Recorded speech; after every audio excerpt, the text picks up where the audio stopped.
Front Row Rugby. Interviews with rugby legends with Peter Stemmet. Today, you are going to get a front row seat to the incredible Springbok journey of 1995 Rugby World Cup champion Naka Drotské. Naka, welcome to Front Row Rugby. Peter, thank you, and thank you for the invite. It's nice to be here. Before we begin our conversation, let's take a look at today's trivia question. In 1994, Joel Stransky equaled the Springbok individual points record of 22 in one test. Who were the opponents that day? Now, if you know the answer to the question, you can put it in the comment section down below, and we'll also find out if Naka knows the answer, but we'll do that at the end of our conversation. Naka, first question, how did Alan Erasmus become Naka? Yeah, it's actually a funny story. When I grew up in Senekal. It's a small little town in the Eastern Free State, about 200 km from Bloemfontein, and I grew up on a farm, and every morning we were playing like rugby and soccer and whatever, with the farm boys there on the farm, and they started calling me Sinatla, which is meaning big guy. But then my cousins were also playing with me, and they couldn't pronounce it, so they tried to pronounce Sinatla, and it came out as Naka. And when I got to primary school, everybody called me Alan, but I had two cousins in my class, and they started to calling me Naka, and it stuck. Talk to me about how you were feeling ahead of your test debut against Argentina in 1993. No, I think every Springbok will tell you that your first test is probably the most special one that you ever play. I was at the start of '93. I was still playing flank for the Free State, and in those days you couldn't lift in the lineouts, and Martins Leroux, our coach, said to me, I can't pick two short loose forwards, and Theo Oosthuizen was the captain, so I can't play you anymore. And he said to me, if you want to make it, you have to switch to hooker. So I actually switched to hooker earlier in '93, and then when we played the Sharks in Durban, Ian McIntosh came to me and said, listen, we want to take you on the end of the year tour. So that was amazing. When we got on the tour, John Allen was the first choice. They struggled in the first test. In the second test, all of a sudden, I played my first test, which was absolutely amazing. I've been told by a lot of players that have appeared on Front Row Rugby that Argentina is the best country to tour. Peter Miller, for example, told me that the steaks are great and the girls are very pretty. What do you say? No, I think that's a good summary. Awesome steaks and beautiful girls. I agree with Peter, but also very friendly people and very passionate people. The rugby there is very, very hard. We played in that Battle of Tucumán, which was quite interesting. It's the first time ever I saw stuff happening like what happened, that day. And I was 22 years old, and I was in the touring squad with some of a lot of legends, guys. When I was in high school, they were already playing, like James Small, Tian Strauss. Those guys were my heroes, and all of a sudden, when we toured and I toured with them, so awesome experience. And then you were actually out of the picture until the 1995 Rugby World Cup. What actually happened? Well, my first test was end of November 1993. In 1994, England came to tour South Africa, and we played them. Free State played them in Bloemfontein. In about 15-20 minutes into the game, I dislocated my right shoulder, so I had to go in for an operation. I was 6 to 8 weeks in rehab, and 2 games later in the Currie Cup, I also dislocated my left shoulder. So 1994 was probably a year to forget. I had 2 shoulder operations. It was a tough year, but that keeps you going, and I've learned a lot from that, to be patient. And in '95, I was all fit and ready to go. There were a lot of pre-tournament training camps that took place. Were you part of that? Yes, actually, I was there at the Wanderers. those were tough days. Kitch was very, very disciplined, and he always said that you might not be the best team at the World Cup, but I promise you will be the fittest team at the World Cup. And he kept his promise, because we were training. I've never trained that hard in my life for those probably 8 to 10 weeks before the World Cup started. So how disappointed were you to miss out on that initial World Cup squad? I was disappointed, but that's life and that's rugby. I thought I would have made it, but then Kitch had other ideas, and just to came back in the end because of James Dalton, who wasn't allowed to play anymore, was unbelievable. So I was just so happy to be part of it at the end. Initially, I was very, very disappointed. Your support from the bench became quite legendary, with the television cameras fixed on you with your various celebrations and the encouragement. Talk to me about the emotions that you were experiencing that day. Yeah, all of us, we were there on the bench. It's quite frustrating when you're on the bench, because you can't really do anything, and you're also psyched up and hyped up, and you just want to go on the field, but you can't.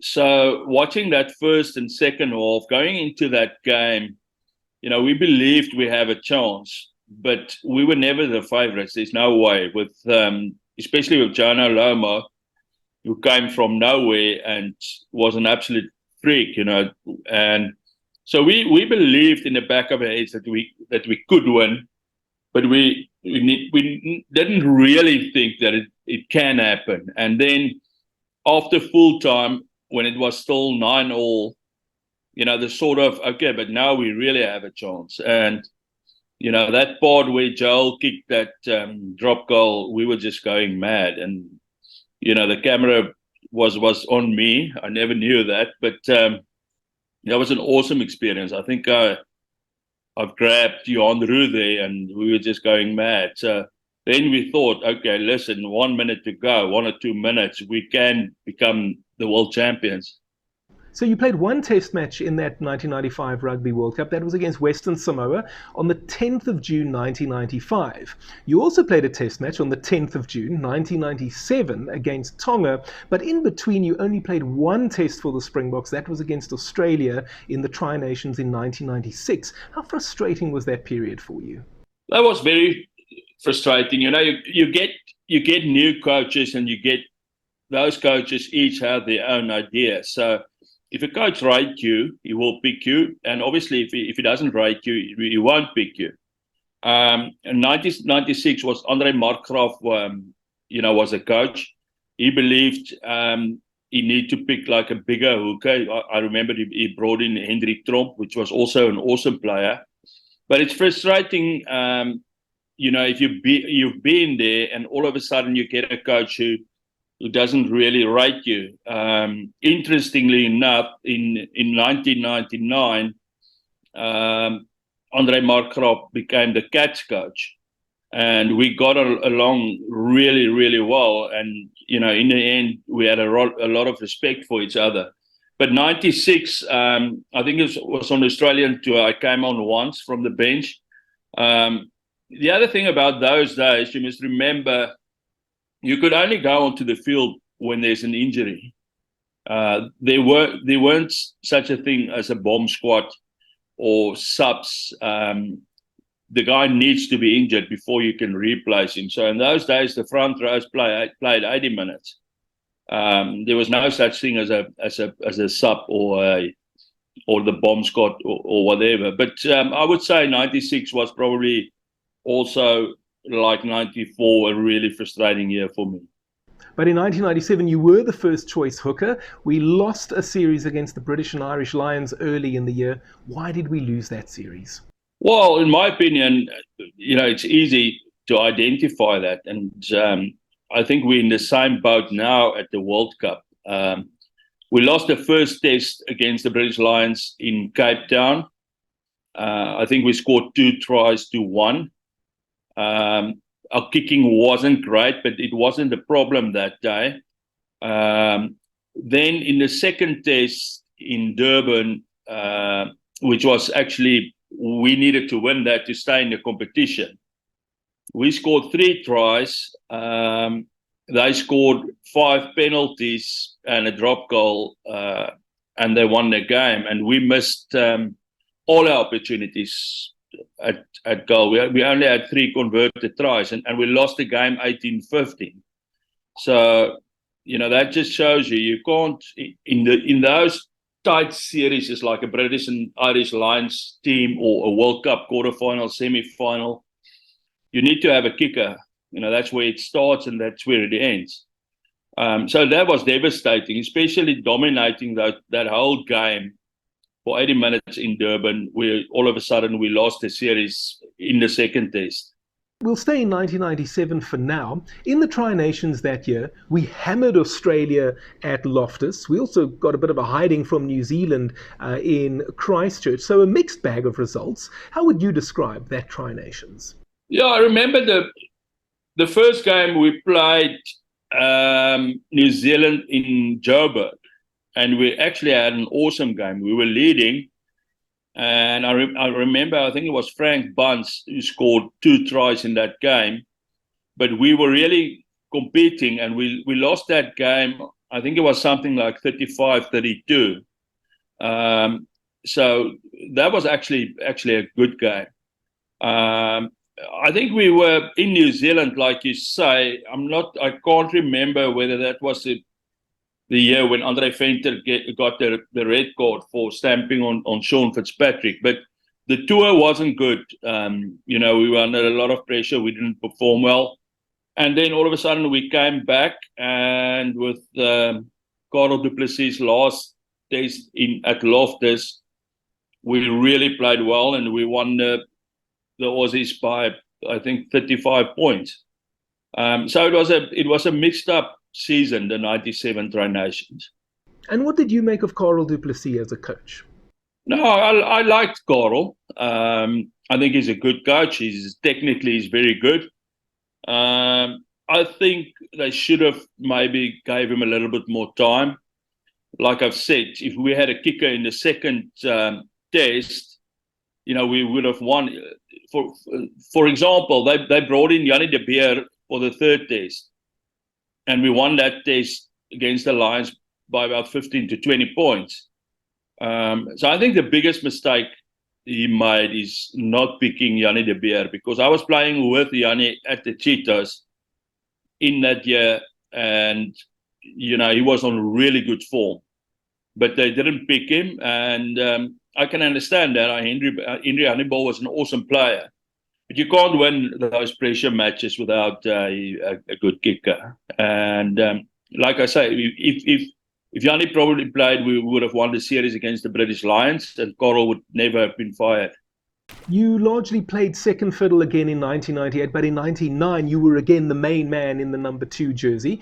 We beat Italy convincingly at home, including a 101-0 victory in Durban. But then we went to Wales, which was quite a strange scenario because it was our season, but we went over there. It was the opening of the Millennium Stadium, as I recall, and we lost to Wales for the first time. But I've heard that there were some distractions before the test match. Some of the guys that have been here have told me that Rian Oberholzer was interfering with the team on the eve of the test match. What can you tell me? Yeah, you're correct. It was the first game of the Millennium Stadium. That's why they invited us and we flew over there. And yes, I can remember that very clear. We were in Wales.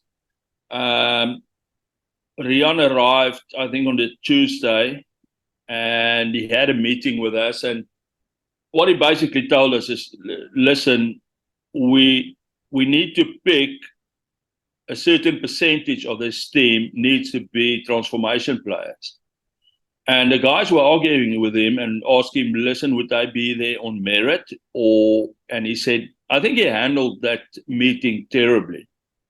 The feeling we got when we walked out there is, listen, this might be your last test. And everybody was looking and seeing what other transformation players is playing in your position in South Africa, because we made the sum. He said, I think he mentioned 7 or 8 in the starting lineup. Now that was on a Tuesday. On the Thursday, we had a meeting with Nick Mallet, the coach, and the team were really, really upset. And there was a big destruction going into that game. I can remember still on a Friday night, at dinner, the guys were talking about it, and we actually wanted to strike in that game, and we decided against it. So I think the timing of Riaan Oberholzer and the way that he translated the message to us was not good at all. And then you could say it almost got worse, because later that year we suffered a 28-0 defeat against the All Blacks in New Zealand, away from home in the Tri-Nations. How much of a low point was that 28-0 defeat? That was a really low point defeat, but I think what played a huge role there was Gary Teichmann got injured. And then, a lot of the players, we had huge respect for Gary. As a captain, he was awesome in us, breaking that or equaling that world record of 18 tests in a row was 97 and 98. And Gary was captain in all of those tests. So when we had to go on tour, Gary was injured, but he was also going on tour. But then a lot of us started hearing rumors that Nick wants to drop Gary for Bobby Skinstad, and the players wasn't happy at all. I mean, it worked really well in '98 in the Tri-Nations when Bobby was on the bench coming up, as a super sub in the last 20-30 minutes. And I thought it was just a rumor, but then all of a sudden it happened. And you could see the relationship between Nick and Gary wasn't great. But that played a huge role, all the rumors. And Gary was on the tour, but he wasn't captain. He was injured. So we had a terrible tour in '99. What was the atmosphere like in the Springbok camp going into that 1999 Rugby World Cup? Well, we all met up at we had our pre-season camp in Plettenberg Bay. Joost was the new captain. I thought we prepared really, really well, but going into the World Cup, everybody thought we had no chance, and you could see there was a little bit of lack of confidence after the Tri-Nations. The guys knew, listen, we are underdogs, but we trained really, really hard in Plet. And when we got to the World Cup, we were based in Edinburgh in Scotland. And I think we played Scotland that year first in that World Cup as well. And we had a great win. And then the confidence built. And our biggest game of the season was England in the quarterfinal in Paris. And England was I think they was the favourite team in that World Cup. They had all the Martin Johnsons and those guys who in the end came through in 2003. They were actually on their peak, and the rest, the Jannie de Beer 5 drop goals. That game was just awesome. I remember Joost van der Westhuizen speaking in a radio interview at the time, saying that the guys didn't really feel as if they were at a Rugby World Cup while they were in Scotland. Would you go along with that? I wouldn't say that was my experience. If you're at a World Cup, all you see is you see a lot of tourists. Every pub, every place you go, there's hundreds of tourists. When you put on the TV, it's a World Cup. Maybe because Edinburgh was a little bit out of away from, because the World Cup was in France and England, and most of the stuff happened in Cardiff, in London, and in Paris. So where we were based was a little bit away from where everything happened, but still Edinburgh is an awesome town. And I think it's an advantage for us because we weren't favourites and we were staying away from the big traffic. So in the end, I thought it helped us. That quarterfinal in Paris against England, Yanni kicking 5 drop goals. It was a world record. It still is to this day. How memorable was it to be a part of that match? No, that was awesome. I've played with Yanni since we were 19 years old when we met at University of Bloemfontein, Korpsies. He was coming from Welkom. I was coming from Senekal. And we started playing for the varsity under-19 team, the varsity under-20 team, Free State under-20, and later for Free State. So we were actually big mates. And the plan was never, there was never a plan that Yanni should drop goal. With the first drop goal, I think he was cut off when he wanted to pass outside, and he stepped back. And in that situation, basically all you can do is drop goal. And he slotted that one. And when the second one went over, it started to become a game plan. We got together and said, listen, what we're going to do now is let's keep away the chasers. Let's set up the ball once or twice with the forwards, Yanni in the pocket, and get the drop goal. And in that game, obviously Yanni with his boot, but also our forwards were really, really good in that game because England have the strongest back in the World Cup. And we really stood up that game. We dominated, in the front, and our defense was awesome. And of course, Yanni's 5 drop goals is 15 points. And then how disappointing was it to lose to the Wallabies in the semi-finals the way we did? No, that was devastating. Because of the fact, a big decision for us was when we lost Brendan Venter. He was cited for stamping and he got a red card. I think it was against, I can't remember, Spain or something.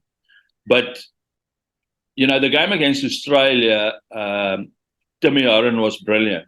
And if we had Brendan there, because Brendan's defense is his strong point. So we were going into that game, and Timmy Horan was one of the best players in the world. But we played well, and all of a sudden, when the last whistle, minute before the last whistle, Yanni had a penalty to keep us tight, and he slotted that penalty, and all of a sudden we had to play extra time. And just the way we lost with Larkham, kicking his only drop goal in his life, and the way the bounce ball on the ground, the ball bounced on the ground was devastated. And also, I think when it really hits us was after the game. Nick said, "Okay, listen, guys, let's take it. We would have anyway. We don't have the informed team to beat the All Blacks in the final." And we went to the hotel, and the next day when we watched the game, all of a sudden the All Blacks was out of it. So it's amazing how close you can get to something, But if we have beaten Australia, we would have beaten France easily in the final. And then after that was the 3rd, 4th place playoff against the All Blacks, as you mentioned. We won that. It was also your final test match for the Springboks. When you look back, are you happy with the way it all panned out, or do you have any regrets?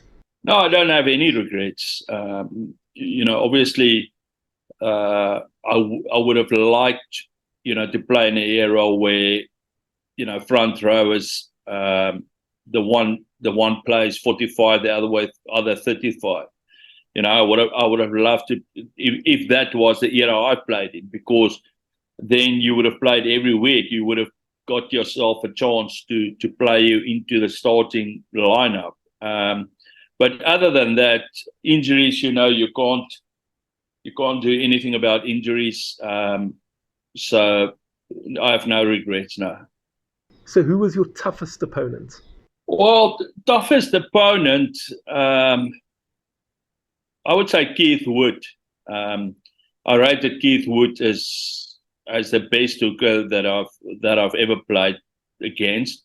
Obviously, you get guys like Sean Fitzpatrick, who is a really great captain, a great player. But in my opinion, talent-wise and scrumming-wise and all of those, Keith Wood was really a tough customer. And when you look around the rugby landscape today in the modern era, is there a particular player that stands out for you that you admire? Well, I think there's a few. I think Malcolm Marx is he brought a new sort of dimension to playing hooker. He's a really big loss for us in the World Cup. He's one of those key players, where when you lose him, you're in trouble. Especially with you've got a fourth loose forward playing on the ground, stealing balls. So he's a massive loss to us. So I would say Malcolm Marx. I would also say Cheslin Colby is one of the best players I've ever seen in my life. So the two of them, Eben Etzebeth also up there. So we're quite fortunate with the team we have now. And what are you up to these days? I've got an import company. I import a lot of stuff from Europe and China. I'm a wholesaler, but I'm also do a lot of online sales. I believe that's the way to go forward. South Africa is really picking up in that department. So it's going well, and it's new challenges. Okay, Naka, we're going to finish off with the trivia question. In 1994, Joel Stransky equaled the Springbok individual points record of 22 in one test. Who were the opponents that day? Do you know the answer, Naka? Was it England? So the answer is in fact Argentina. It was in Port Elizabeth, and it was Kitch Christie's first test match in charge of the Springboks. Okay, I remember that one, yeah. Naka, let me say it was lovely having you on Front Row Rugby today. An absolute pleasure, and I hope that we can have you on again in the future. Oh, thank you so much, and thanks for the invite. It was really nice talking to you guys. Thank you so much for watching. If you enjoyed that video, why not tackle the like button? You can also subscribe and hit the notification bell so you don't miss any content from Front Row Rugby. See you next time. Front Row Rugby. Interviews with rugby legends with Peter Stemmet.